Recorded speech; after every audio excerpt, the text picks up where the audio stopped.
तो ये कहानी है एक फिशरमैन जॉन की, जो अपनी एक छोटी सी बोट लिए फिशिंग करने के लिए निकल चुका है। लेकिन थोड़ी ही दूर जाने पर उसके साथ कुछ अजीब होता है। समुद्र में चारों तरफ फोग यानी धुंध फैल जाती है और दूर दूर तक उसे कुछ नजर नहीं आता। काफी टाइम वो इसी धुंध में सरवाइव करता है और फिर दूर उसे एक बोट दिखाई देती है। हैरानी की बात थी, उस बोट के अंदर कोई एक इंसान भी उसे नजर नहीं आ रहा था। वो अब उसे चेक करना चाहता है, इसीलिए वो अपनी बोट को एक रस्सी से अच्छी तरह इस बड़ी बोट के साथ बांधता है और अंदर चेक करने के लिए चला जाता है। वहाँ जाकर उसे शौक लगा ये देखकर कि इस बोट में कोई इंसान नहीं। हालांकि वहाँ पे सब चीजें बिल्कुल नॉर्मल थी, यहाँ तक कि खाना भी वहाँ फ्रेश मौजूद था। इंसानों के होने के सारे असरात तो थे यहाँ पर, लेकिन इंसान नहीं थी। अब जॉन बोट स्टार्ट करने की कोशिश करता है, लेकिन उसे पता चलता है कि बोट का इंजन तो खराब है। उसे हैरानी हुई थी, इतनी बड़ी बोट, वो भी इतने बड़े समुद्र में अकेली। दूरबीन लिए वो आसपास इन्वेस्टिगेशन करने की कोशिश करता है कि शायद इस बोट के मालिक यही कहीं करीब ही हो और छोटी बोट के जरिए फिशिंग करने गए हो।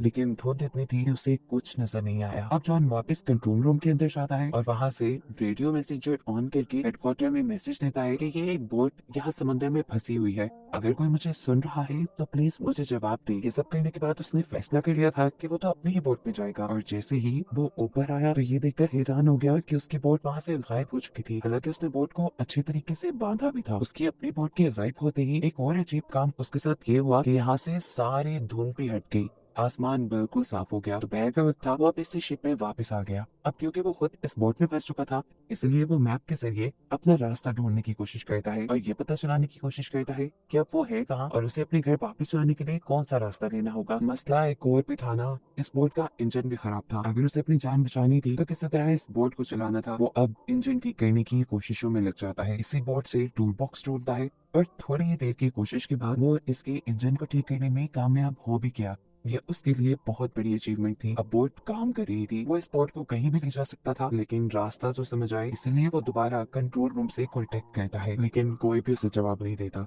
फिर बेचारा दोबारा ऊपर आ जाता है और ऊपर आते ही उसे वॉशरूम जाने की जरूरत पड़ जाती है। कोई देख तो रहा नहीं था उसे, नीचे जाने के बजाय वो समंदर में ही काम करने का डिसाइड करता है। लेकिन तभी अचानक कोई उसे पीछे से धक्का दे चुका था, जिसकी वजह से वो गिर गया। वो पानी में भी डूब सकता था, लेकिन ड्रिलिंग को पकड़ कर उसने बड़ी मुश्किल से अपनी जान बचाई। हवा का प्रेशर भी इतना तेज था कि उससे वापस आना भी मुश्किल हो गया। अब बस वो डूब ही जाता, लेकिन वो हिम्मत नहीं हारता और रीलिंग को पकड़े पकड़े ही इस बोट के अंदर वापस आ जाता है। इस सारे चक्कर में उसका काम नहीं हो पाया था, इसीलिए वो नीचे टॉयलेट में गया। जा जाते ही किसी ने जोर से उसका दरवाजा बंद कर दिया। इस चीज पे जॉन ने ज्यादा ध्यान नहीं दिया, क्योंकि उसे लगा था शायद हवा के प्रेशर की वजह से बंद हुआ है। लेकिन जैसे ही वो फारिग होकर पीछे मुड़ा तो दरवाजा लॉक था, वो भी बाहर से। अब इस दरवाजे को वो हर जगह से खोलने की कोशिश करता है, अपने पॉकेट से कॉइन निकाल कर खोलने की भी कोशिश करता है, लेकिन ये चीज कामयाब नहीं हुई। उसका दिमाग खराब होता जा रहा था। उसे लगने लगा कि कोई शिप में है जो उसके साथ एक गंदी गेम खेल रहा है और उसे टॉर्चर कर रहा है। वो जोर जोर से चिल्लाने लगा,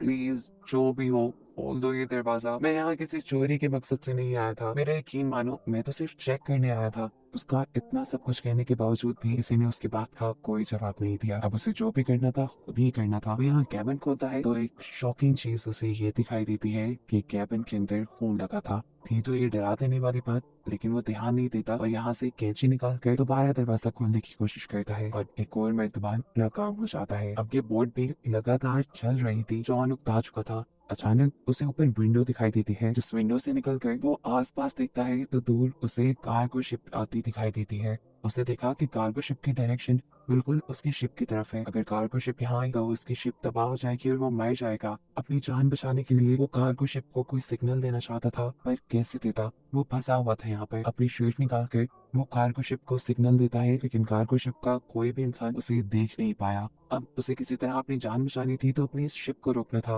वरना कार्गो शिप इसे तबाह कर देती। तभी उसे विंडो के ऊपर एक रस्सी दिखाई देती है और उसे आइडिया आता है कि क्यों ना वो इस रस्सी के जरिए ही शिप को रोके। वो रस्सी को बांध बूंद कर बाहर फेंकता है ताकि बोट डूब सके, लेकिन यहाँ उसी के साथ बुरा हो गया। वो रस्सी उसी की शिप के फैन के साथ लिपट गई और बाथरूम के अंदर से वो रस्सी उसके गले के अंदर अटक गई। उसका गला तो अब घुट रहा था, वो मर जाता, लेकिन वो बड़ी ही मुश्किल से किसी और टूल के जरिए इस रस्सी से अपनी गर्दन छुड़वाता है। गर्दन पूरी लाल हो गई थी, वो मरने ही वाला था, लेकिन बच गया। खैर, रस्सी के फैन में लिपटने की वजह से ये शिप तो रुक गई थी, लेकिन ये फिर भी काफी नहीं था। कार्गो शिप फिर भी उसकी शिप से टकरा जाती है, जिसकी वजह से उसकी शिप को बहुत बुरा झटका लगता है और वो भी यहाँ गिरकर बेहोश हो जाता है। उसके सर पे अब चोट भी आ गई थी। जॉन को जब होश आया तो उसने देखा कि अब बाथरूम में पानी भर रहा था और हैरानी की बात थी, इस समुंदर का पानी नहीं था बल्कि साफ पानी था। यानी कोई तो था जो उसे डराने की, उसे मारने की कोशिश कर रहा था। वो एक और मर्तबा भीख मांगता है, जो भी हो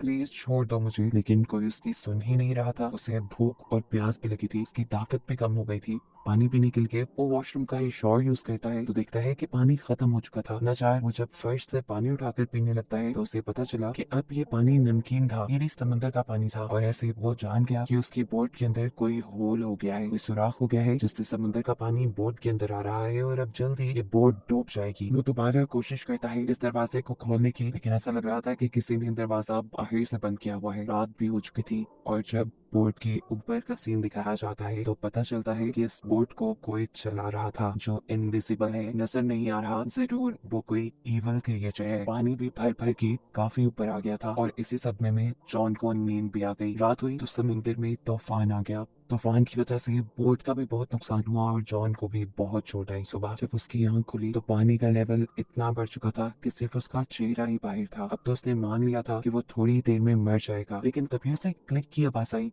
और जैसे ही उसने हैंडल घुमाया तो दरवाजा खुल चुका था। पानी के प्रेशर की वजह से दरवाजा टूटकर बाहर की तरफ गिर जाता है और ऐसे ही जॉन को यहाँ से रिहाई मिल जाती है। सबसे पहले वो बोट के ऊपर जाता है और ताजा हवा में सांस लेता है, क्योंकि नीचे ऑक्सीजन लेवल बहुत ज्यादा कम हो चुका था। अब वो जान गया था कि यहाँ पे जो कोई भी है वो उसे हर हाल में टॉर्चर करना चाह रहा है। इससे ज्यादा वो टॉर्चर बर्दाश्त नहीं कर सकता। साथ ही नीचे बोट में पानी भी भर रहा था। वो जानता था ये बोट कभी भी डूब जाएगी। फैसला तो उसने कर लिया था कि वो यहाँ रहेगा नहीं, इसीलिए उसके दिमाग में एक आइडिया आता है। वो इसी शिप से एयर बैग्स लेता है और नीचे जो अभी बाथरूम का दरवाजा टूटा था वो लेकर उन सारी चीजों को आपस में बांध कर अपने लिए एक छोटी सी राफ्ट बनाता है ताकि वो इसके जरिए यहाँ से भाग सके। लेकिन कुछ और चीजें भी तो जरूरी थी। वो इस राफ्ट को चलाता कैसे? सारी चीजों का इंतजाम वो इसी बड़ी बोट से करता है। यहाँ तक कि खाने पीने की चीजें भी वो यहीं से लेता है और फिर इस बोट से उतर जाता है। फाइनली अब वो अपनी राफ्ट में आ गया था। जब वो चलाते चलाते वो बहुत ही मेहनत से आहिस्ता आहिस्ता आगे जा रहा था और ये बड़ी बोट उसके सामने ही खड़ी थी।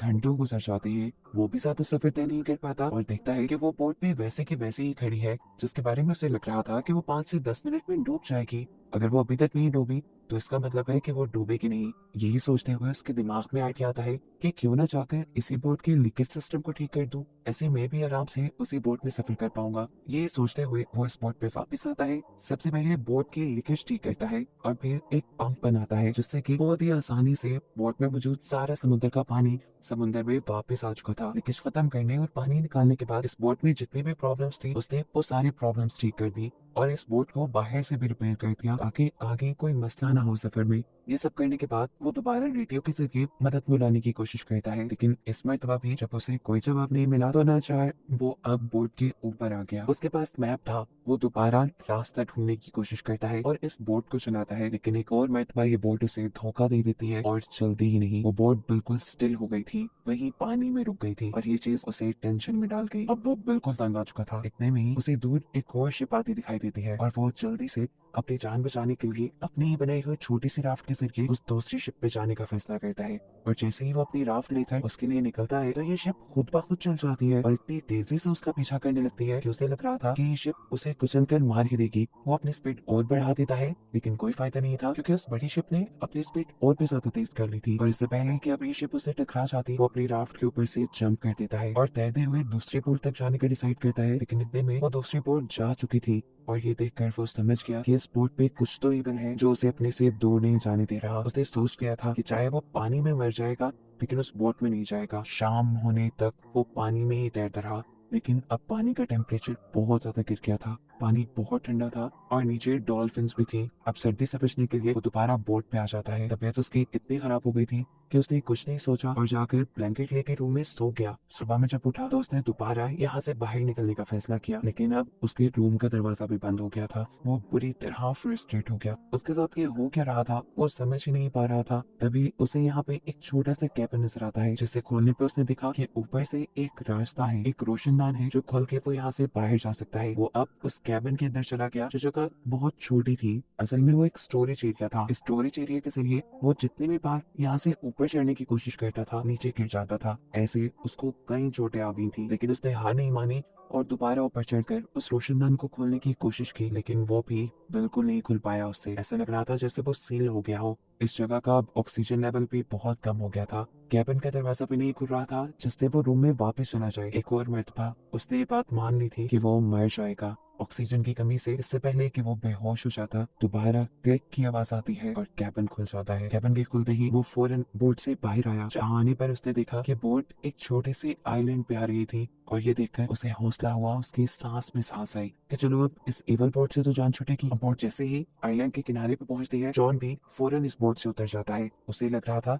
कि इसी आइलैंड पे कोई इंसान है जो उस बोट को कंट्रोल कर रहा था और जॉन को टॉर्चर कर रहा था। करीब पड़ा, उसने एक रॉड उठा लिया उस आदमी को मजा चखाने के लिए। लेकिन जैसे जैसे उसने इस आइलैंड को एक्सप्लोर किया तो वो शॉक रह गया कि इस आइलैंड पे तो इंसान का नामो निशान नहीं था। एक और मर्तबा परेशान होकर वो इस आइलैंड से जब बाहर निकला तो एक नए मंजर ने उसे परेशान कर दिया। वो बोट जो उसे यहाँ लेकर आई थी, अब उसी के सामने वो दोबारा चल रही थी, जैसे वो अपना एक दूसरा शिकारी ढूंढने जा रही हो। और ये देखते हुए जॉन को 100% यकीन हो गया कि उस बोट का और इस आइलैंड का कंट्रोल 100% इवन एनर्जीज के हाथ में है। उसे यहाँ से निकलना था, उसकी एक जिंदगी थी। कुछ छानबीन करते हुए वो इस आइलैंड की सबसे ऊंची जगह पे चला जाता है तो उसे करीब एक दूसरा आइलैंड भी दिखाई देता है, जिसपे क्या हो रहा था उसे नजर नहीं आया। तब घूमते घुमाते वो आइलैंड की पिछली तरफ आ गया। जहाँ आने पर वो शॉक रह गया, क्योंकि ये वही जगह थी जहाँ से जॉन ने मूवी के स्टार्ट में अपना सफर शुरू किया था। और यहाँ पर उसकी बोट भी पहले की तरह ही बंधी हुई थी, और इस जगह पर अब पहले की तरह इंसान भी थे। ऐसा लग रहा था कि जैसे कुछ हुआ ही ना हो। जॉन ने सब देखा, उसका वो बुरा सपना हो,